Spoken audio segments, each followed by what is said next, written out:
5 সংস্কার কমিশনের প্রস্তাবনায় ঐকমত্য তৈরি করতে রাজনৈতিক দলগুলোর সঙ্গে ধারাবাহিক আলোচনা করছে জাতীয় ঐকমত্য কমিশন। শনিবার সকালে United People's Democratic Front UPDF এর সঙ্গে বৈঠকে বসেন কমিশন সদস্যরা। জাতীয় সংসদের এলডি হলে বৈঠকে ইউপিডিএফ এর পক্ষে নেতৃত্ব দেন দলটির সংগঠক মাইকেল চাকমা।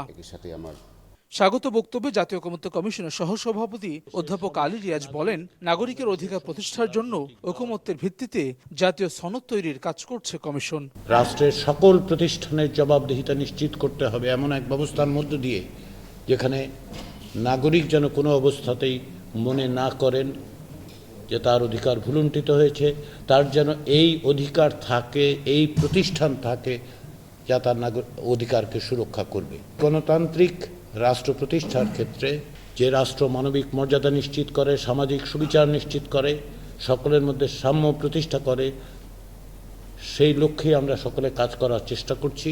আলোচনা শেষে ইউপিডিএফ এর সংগঠক মাইকেল চাকমা জানান, পার্বত্য এলাকায় নাগরিকরা সব সময় নির্যাতিত হয়ে আসছে, এর স্থায়ী প্রতিকার করতে হবে। তিনি বলেন, আঞ্চলিক দলগুলোর নিবন্ধন নিশ্চিত করা, নিবন্ধন শর্ত শিথিল করার দাবি জানিয়েছে তার দল।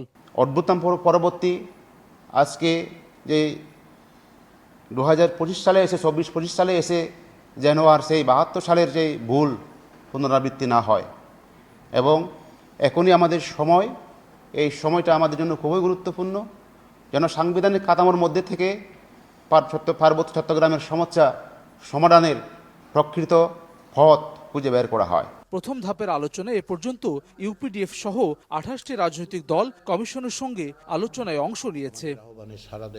হাসান ওয়ালি, সময় সংবাদ, ঢাকা।